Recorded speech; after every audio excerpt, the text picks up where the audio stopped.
To get notified of all new videos when they drop, and to help support the channel, smash that sub button and click the bell icon. How's it going, everybody? Taki here. This is a quest guide for the Needle Skips. There are no requirements for this quest, and it will take you anywhere from 15 minutes to an hour plus if you listen to all of the dialogue. This quest is going to be broken up into two parts. The first is going to show you how to complete the quest as fast as possible, along with the ending, and the second part is going to show you all of the dialogue that happens throughout the quest, because if you skip it, you won't be able to hear it again. You can start this quest by going to the mark "You Are Here" on the map. The fastest way to get there at the time of making this guide is to use the quest portal near the Varrock lodestone, or you can use the Eagle's Peak lodestone and walk north.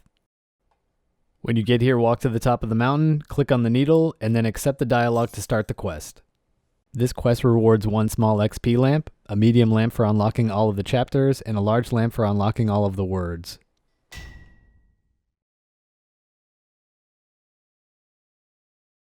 After you accept the quest, go through the chat. After you go through the chat, you're going to get a shard of the needle inside your inventory. You're going to use this item to progress through the quest.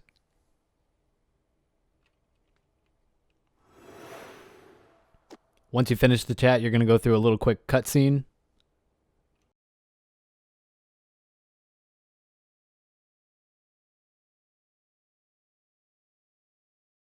Once the cutscene is finished, it's a good time to turn on voiceovers if you care enough to listen to the dialogue of this quest.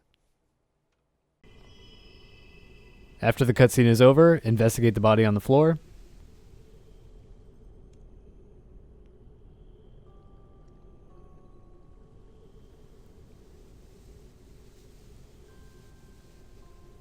Click on the item in your inventory and then type in the word Megan.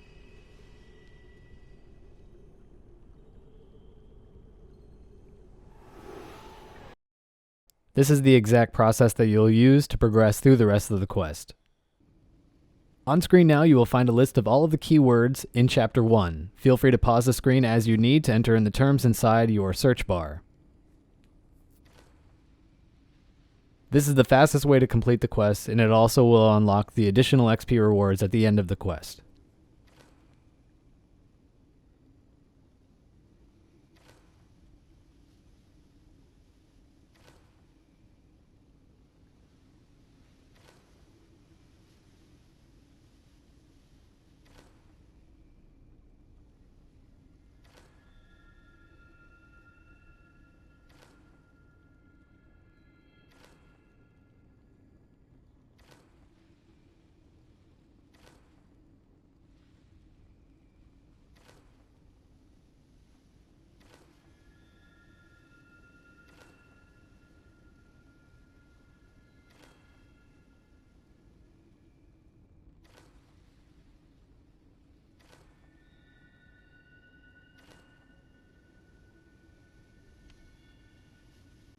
On screen now, you'll find all of the keywords for Chapter 2. Feel free to pause the screen as you need to enter in the terms inside your search box.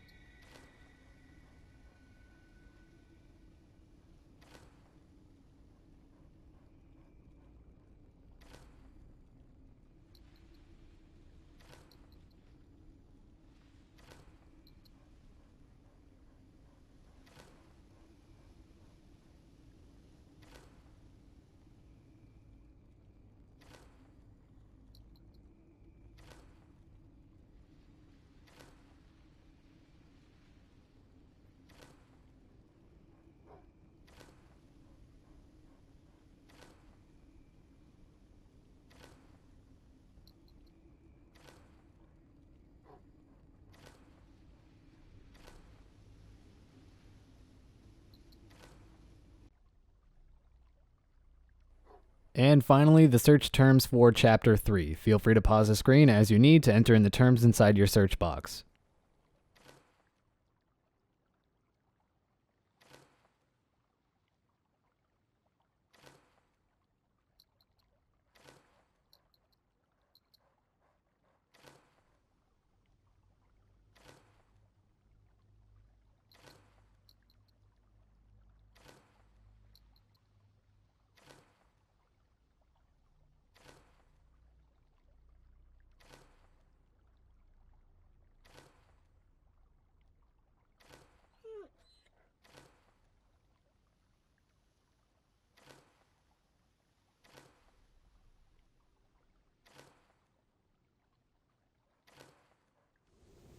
Once you've finished entering all the terms for Chapter 3, you're going to progress to the ending of the quest. Click the body on the floor. Buckthorn.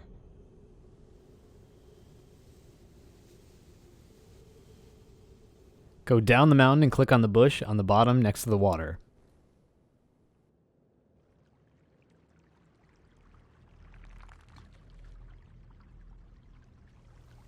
Click on the herb in your inventory to grind it, and then crush the seeds.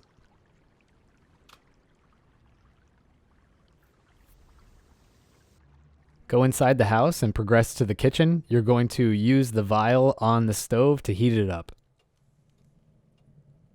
You're going to use this medicine on the woman on the floor next to the needle. Start making your way back up to the needle and use the healing salve on the girl on the floor.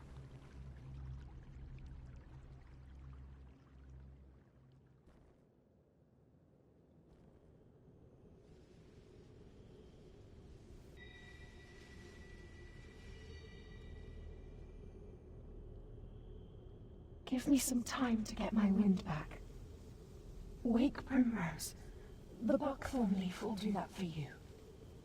And please, do what you can for Megan.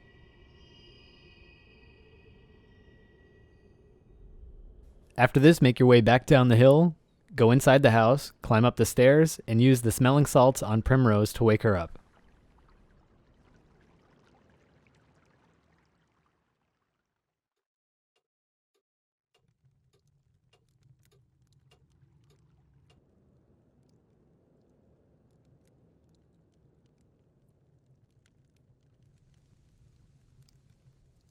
What's happened? Where is Mum? Please, find her. She's not safe by herself. This next part I'm not sure if it's required, but click on the mom and go through all of her chat dialogue. Stay away from us. Megan is mine.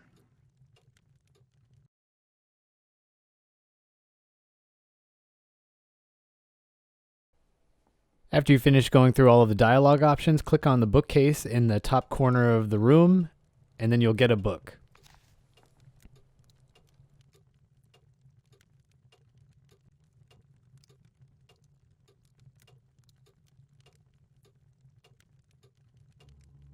Talk to Megan again and use the option Name the Demon.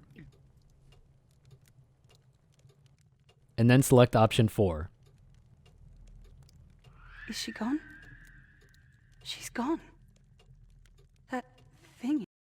After this, you're going to go through a long conversation before you can progress through the quest. Exit the house and make your way back up to the hill, and on the floor next to the needle you will find some notes.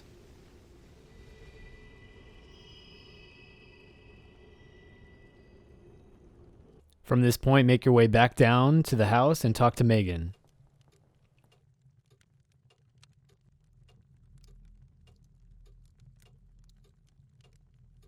Gail was my daughter, and now she leaves me. May time be kind to you. But now it is time to tidy. And that's the end of the quest. If you go back and fill in all the dialogue, if you didn't this time around, you can get the medium and large XP lamps. That's it for the guide portion of this video. The following section is going to be all of the voice acted sections edited together. The day we moved here, Primrose was 2. I remember her toddling next to us, carrying a book, one of the bigger ones. He couldn't stop her. We called her a little pack-yak Primrose. Sure, she slowed us down, made the journey painfully long, but you tried to tell her to stop. Ah, good days. Doctors, visitors, they all make that mistake. Judge her by the disease, the microscopic evil magnified into something huge. But I see the strength. Damn girl never lets an argument go unwon. She'll fight for the things she loves, for sure. And she's full of love. Not always for her mum, but, you know, it's there. Growing up, she loved everything. Cared for everything. A year to live. That's all the doctor could give her. Holding his hands out upright like a pauper. Please, miss, this is all I can give you.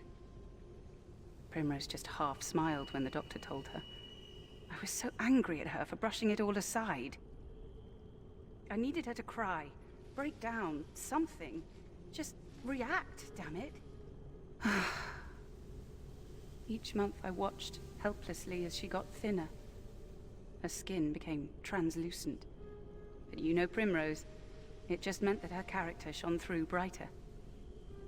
I wish she didn't hide that character away. So often she reserved it for her creatures, her mom. The potions would strengthen her for a day or two. Then she would be back in bed, just as ill. It's like the disease was a bull, crashing through any barrier we put in front of it. But I couldn't help buying potion after potion. Near half of the money we had, it was spent on these little moments of strength. My whole life I've been surrounded by books. Not once have I read one. I could see my tombstone, crushed under a pile of books. When I met Joss, he was hidden behind a stack of wizarding tomes. He'd line our house with them. Primrose treated them as toys, then things to climb, then adventures to climb into. Her imagination was always wild. She'd play out the God Wars with Saradomin as a ladle and Zamorak as a pepper pot. There was a day when the illness hit her hard, a day when she couldn't ignore it. Primrose dropped her favorite book, The Adventures of Hannibus, I think it was. She couldn't pick it up. It was open on its back page, the ending staring right up at her. It was the first time I'd seen her cry since the illness. I tried to hand it to her, but she shoved it away. I felt like her jailer. I had no choice. I had to sell The Adventures of Hannibus. It was going to bring us food, medicine, which would make her strong again. We couldn't afford not to.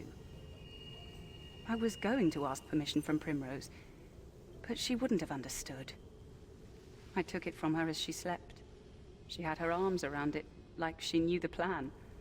It took some jostling, but I had it. I can be delicate when She didn't mention Hannibus the next morning. Not a word. Gale didn't come to us at first. She'd been watching us for some time from the Needle, making sure we weren't monsters, I guess. I mean, we'd seen her. She wasn't great at hiding herself, after all. She's 10 foot tall and blue. Joss assumed the worst, as he always did. Tried to scare her away with air blasts. Nothing that would hurt her, just to send a message. She kept clear. It was only when Joss left, abandoned us, that she felt courage enough to talk to me. Every weekend it was the same thing. Pack provisions, wrap some books in blessed cloth, and worry about leaving Primrose behind. Then it was the trip to the Wizard's Tower, cart and all. Sell some books to Sloop, ask around about Joss, cook a weekend banquet for the elite wizards. Then it was back home, worried about Primrose and whether Gale had kept her safe. Temper, temper, that's what Joss would always say to me. Gods, it would only make me angrier. Whenever I would hook his nose out of a damned book, temper, temper. Whenever I called him on his laziness, doing the chores with some cheap magic, temper, temper. They were even his last words to me before he left. Wherever the bastard has gone, I imagine him repeating them like a cheap toy. Some memories stick in you like barbs. They hurt whenever you accidentally catch yourself on them. I was on the way back from the Wizard's Tower. The day had gone well. I'd sold some books for more than I expected, and I'd gotten the cooking job. But I arrived at the house. There was the bang-bang of the door, slamming in the wind. I abandoned the cart, rushed in. I called for Primrose. Nothing. A stray sea troll had found its way into the house. It was long gone when I got there, but it had killed her. Primrose. That was the first time Gale talked to me. I couldn't move. I was crying on the floor of the kitchen, and Gale came to me. You got to remember, up to this point, Gale was a bogeyman. Someone who watched us and then sped away into the night. Then she's in my house, talking to me, offering me wishes like I was a princess from one of Primrose's books. Gale led me to the hilltop. Her hands were so cold and hard. I felt numb, but but I couldn't figure out if it... She showed the needle, but Primrose would be alive. I agreed, and Gale pulled thread from the needle. She separated the thread into strands, and a dome of fabric fell about us. The dome flashed with blinding light. You couldn't see about you, it was impossible. As the light faded, Gale gestured me to my house and said, "Be with her." I rushed through the door and checked the calendar. 30 days back. My daughter's birthday. I checked my bedroom. There wasn't another Megan in there. Then I went to Primrose. She was asleep in her bed. I sat in the chair, watching her. No one was going to budge me from that spot. Not ever. I guess we should have stopped it earlier. Even when she was young, she'd have imaginary friend after imaginary friend. They'd even have relatives. Imaginary sisters and brothers would come to visit. Some would get lost, and we'd have to pretend to look for them. It got serious once Primrose got ill. She would keep their counsel, rather than talk to me. She did it when I wasn't watching, but I knew. She would write poems with them, sing with them, confide in them, ask them for their thoughts. I opened the book on the way to selling it. I couldn't tell you why. I never had an impulse to read a book before. I guess I was interested in why Primrose had so much love for it. Inside was a slip of paper, a poem, lightly scrawled in feeble handwriting. Primrose confessed her love. She begged to be saved. The world fell away from me. I stopped the cart and turned around. My head thrummed with rage. I worked the horse near to death. The fury was wild and directionless. I burned with rage at myself. Then the flames moved to Joss. After all, everything bad came from that damned man. Finally, the fury rested on the books. When I returned home, I threw them all into the fireplace. Primrose screeched from her bed, begging me to stop. I lit the fireplace and the books burned, but the magic on the books was fuel, and flame mushroomed out of the pit, knocking me to the floor. I was scarred and drowsy. Primrose was screaming about her friends burning over and over. Gale found me, probably thanks to Primrose. She applied some kind of salve to me, but there was no removing the scar. It was to be my brand. Primrose wouldn't talk to me. She wouldn't look at me. I'd find scraps of her meals tucked into her pillowcase. She was dying, so much faster than before, and she was pulling at the last threads of life, hoping to find death at the other end. I'd lost her. I went to Gale. What else could I do? I begged for another wish. To take the 30 days, to go back again. Gale calmed me and told me to return tomorrow. The needle would be recharged and I could return to Primrose's birthday. I could do this all again. Mum! The books don't want to be in the bookcase. Just stop fussing. And don't go calling them monsters. They're friends. No chance of me making any more friends. Gotta hold on to the ones I've got. I feel like I'm collecting bed sores. Note to self, jiggle around a bit more. Anyway, something odd, really odd, happened today. Mum brought me breakfast with a scar on her face. Long and wiggly, like a snake or a Gothic symbol. And it looks healed. Like it's been there for, I don't know how long. What's up with that? Did she think I wouldn't notice? But, you know, we did what we always did. I didn't say anything in case she got angry again. And she treated me like I was 5. She mentioned it. I didn't even bring it up. She said the scar was from a wizard at the wizard's tower. An accident, and she didn't feel safe going back. From now on, she's staying at home. It's a big old bag of lies. It stinks. Not once did she look me in the eye. Ah! Oh, she's such an awful liar.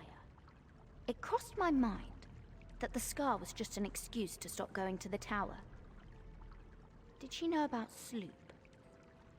Was this all to stop us talking to each other through the books? Oh, Sloop, what am I going to do now?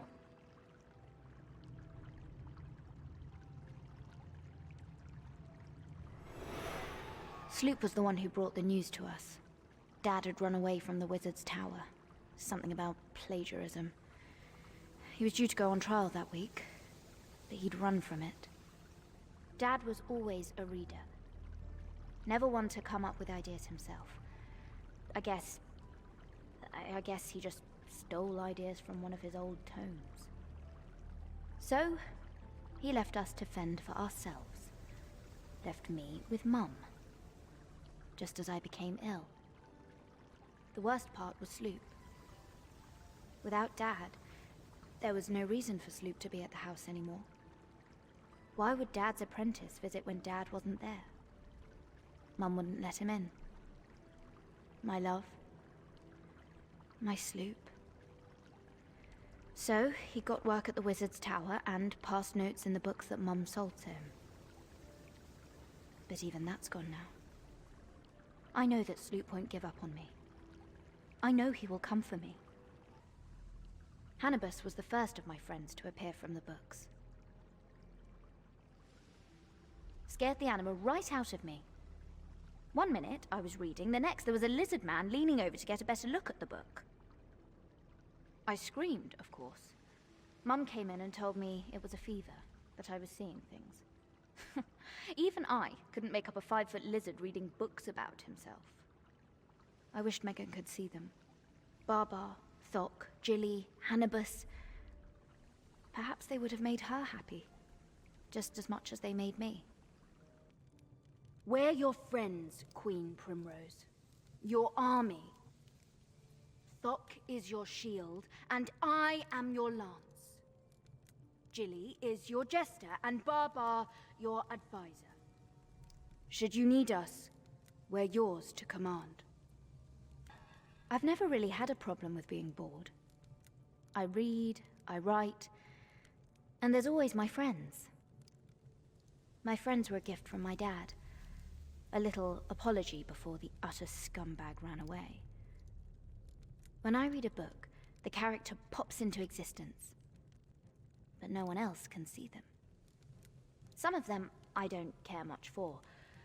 I've learned to keep them locked in their books. But Thok and the others, I couldn't be without them.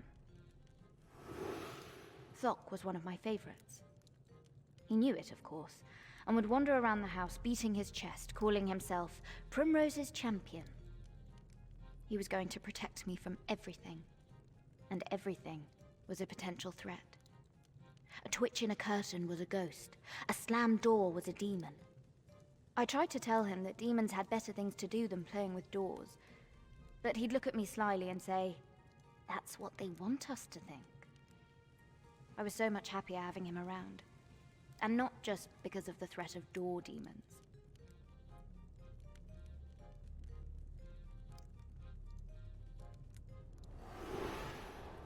There's a story in one of the books.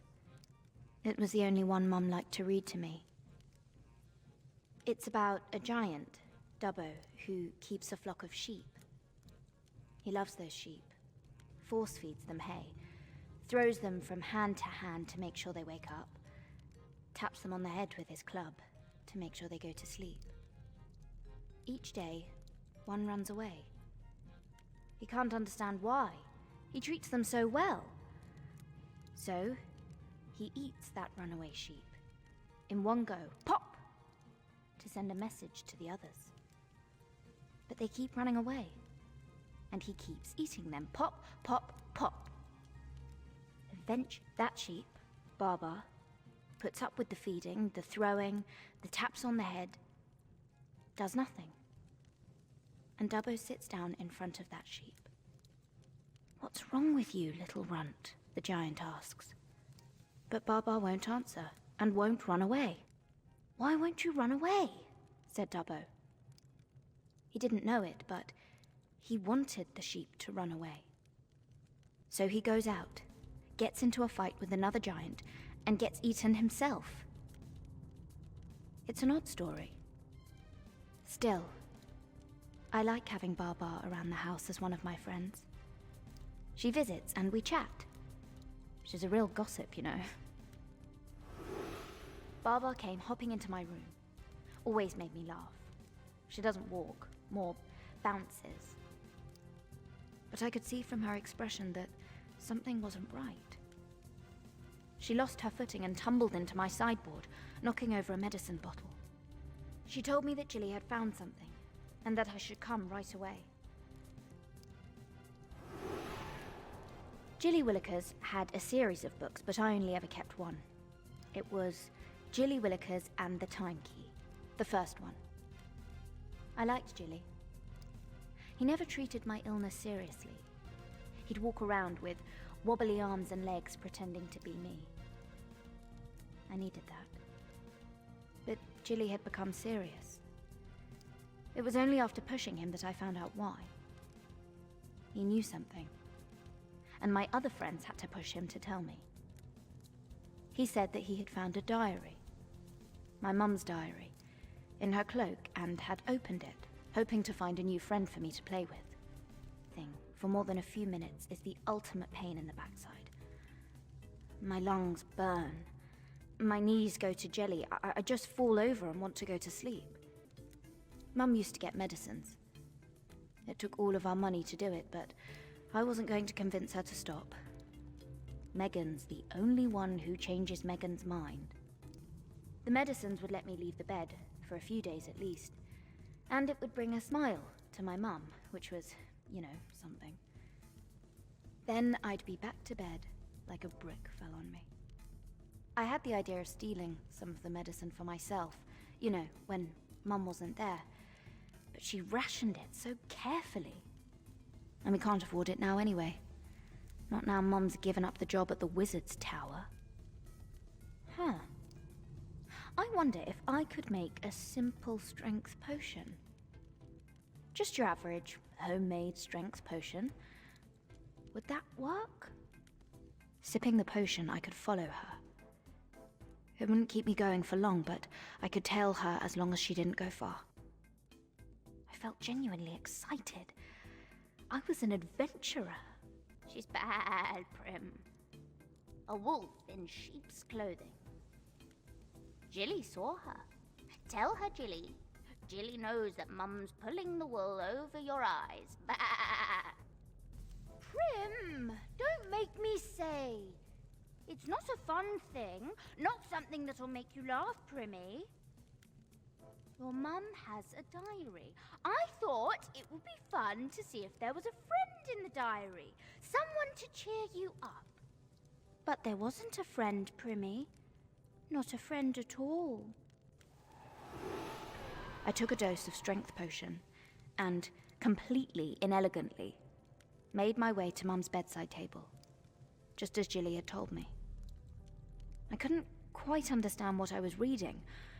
On each day of the diary, there were multiple entries, written in tiny text and boxed off from each other. I looked for yesterday's date. Again, there were multiple entries for one day. One was familiar. It talked about the pie she had made and noted that she thought I looked healthier, having eaten it. But I didn't recognize the other entries for yesterday.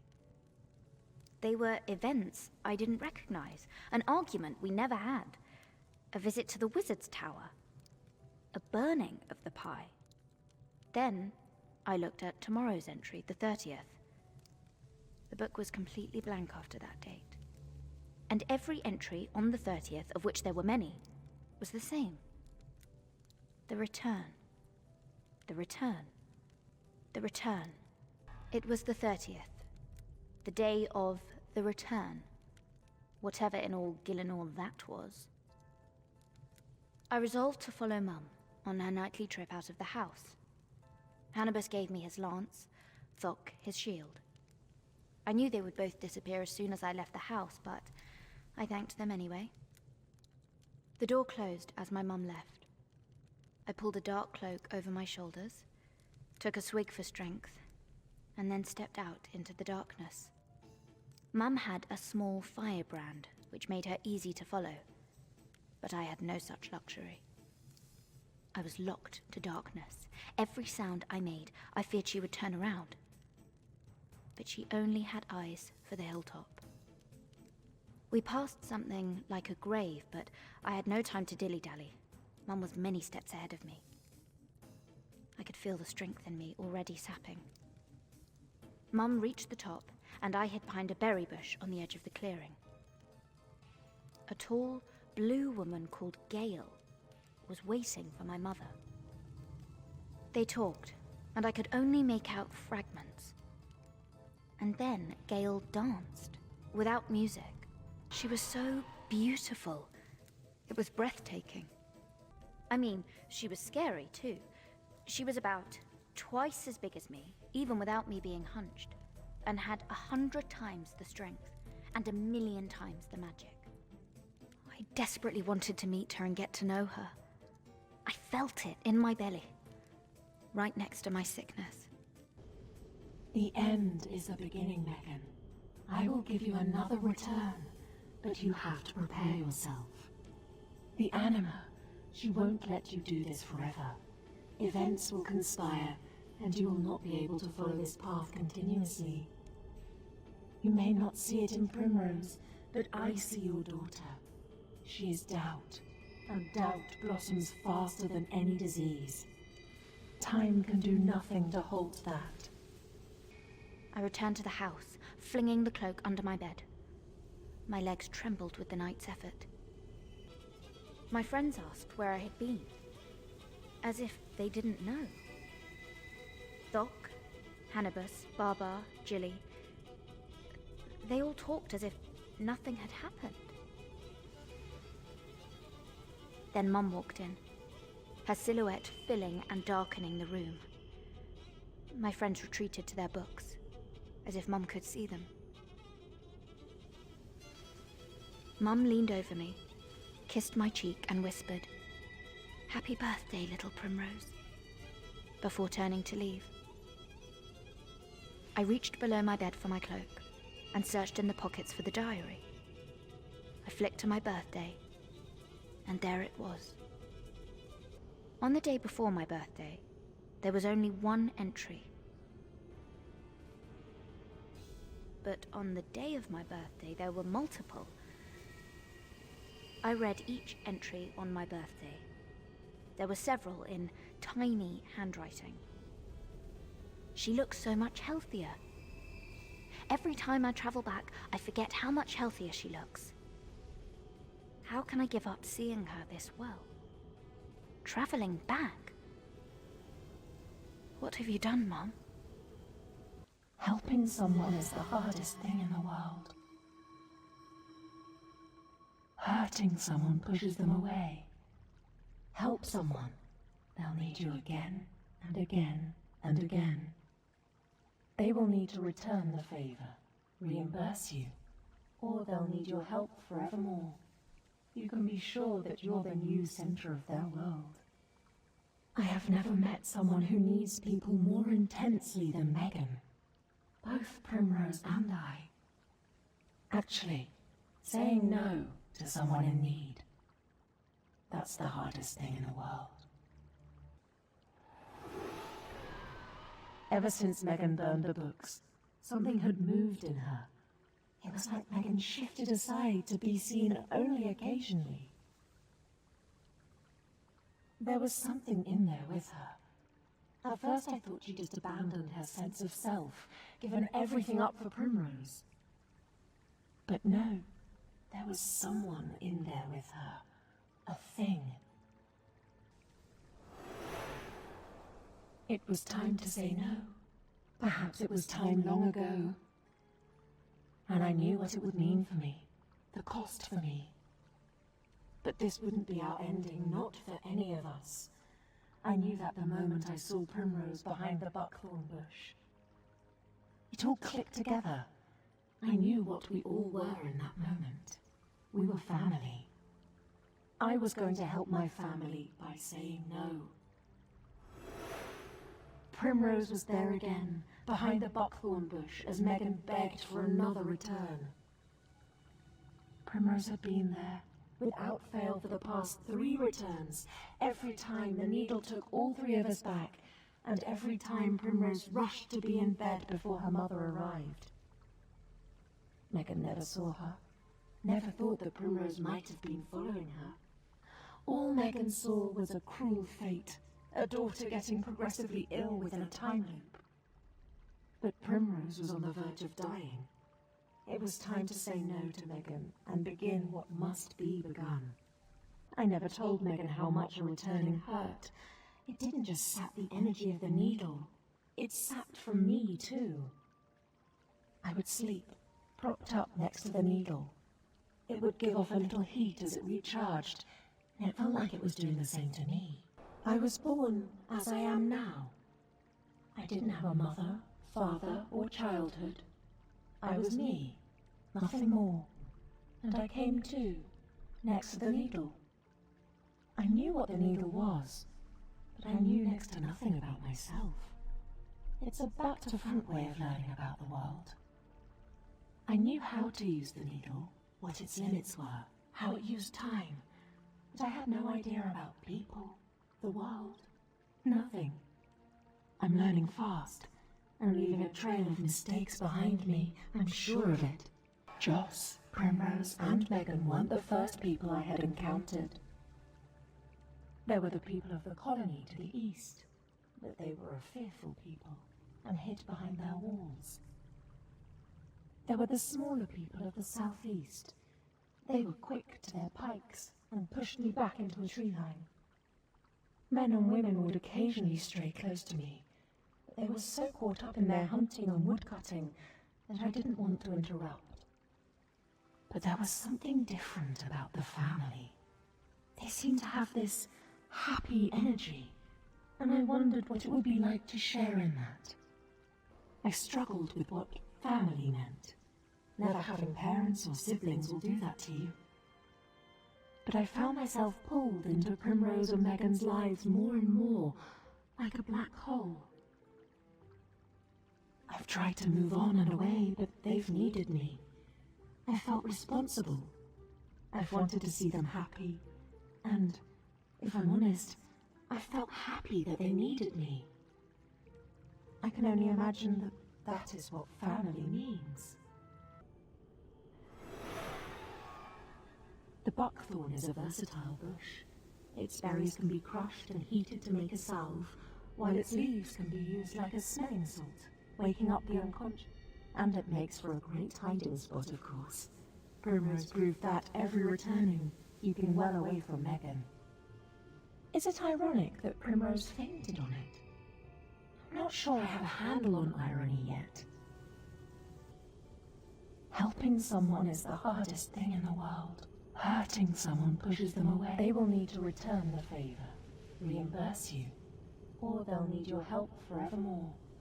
You can be sure that you're the new center of their world. I'd always meant to ask Primrose if there was something in the books, something that might have been unleashed when Megan burned them. But Primrose and I were kept apart by Megan. We never had the chance to talk like we did before. Was this thing in Megan from the books? Why did I never ask her?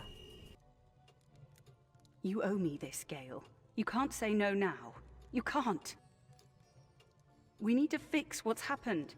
Primrose needs this. We need to do this for Primrose. I'm sorry, I don't mean to shout. I'm just tense, you know? Her legs are infected. Her skin is peeling. I don't know why she is so much worse. The return does nothing. It just makes her more ill. Am I doing something wrong? There wasn't much left of Primrose anymore.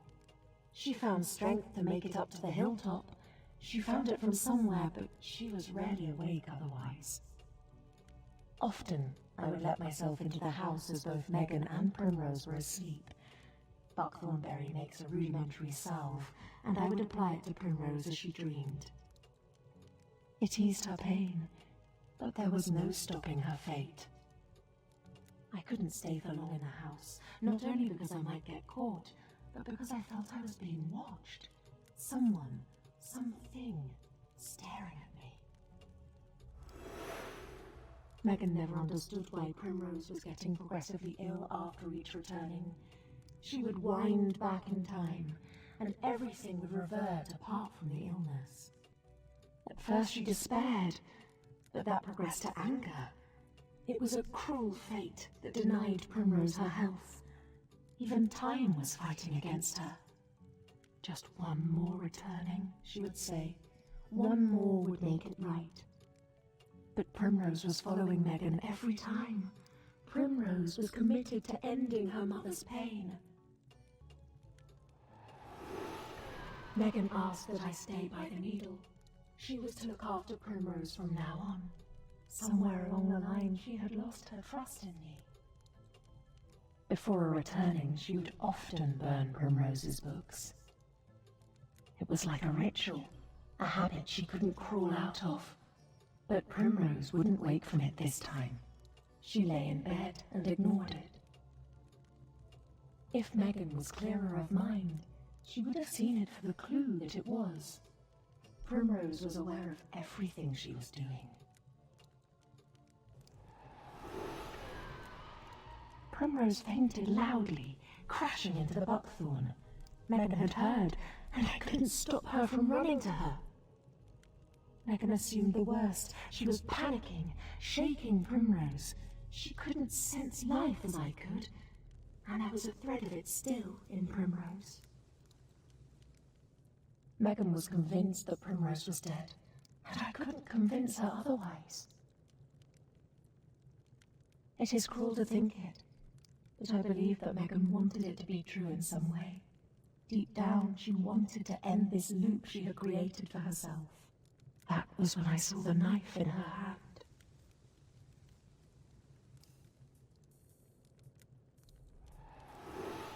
Something was always going to give.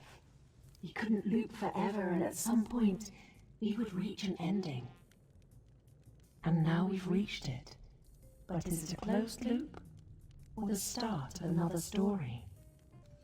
The knife slipped between my ribs. I don't remember much of what Megan said as she stood above me, but it was clear she blamed me for Primrose's death. Then she ran downhill, and I moved as close to the needle as I could. My life was ebbing, but I was still able to touch the needle. I prepared to use the pausing phrase, when the. Perhaps somehow we will be found. With the needle, they will understand our story and save us all. Megan, Primrose, and myself. It's the only way this can all be unwritten. You knew, Gale. You knew, and now she's dead. How long has she been coming here? Gale? You told her, didn't you? You told her about the returning. This is on you. You killed Primrose. You killed her. You traitor! You betrayed us! Do you think this leaves me with anything? I have nothing, Gale. It can all burn. I'm going to burn it all! Is there death in my future? Can I die? Or am I more kin to the needle than Primrose or Megan? Whatever the answer, I feel like I have more stories in me. I don't feel like this is the end. Something tells me that this is not the beginning either. The knife slipped between my ribs, and she ran downhill, and I moved as close to the needle as I could. My life was ebbing, but I was still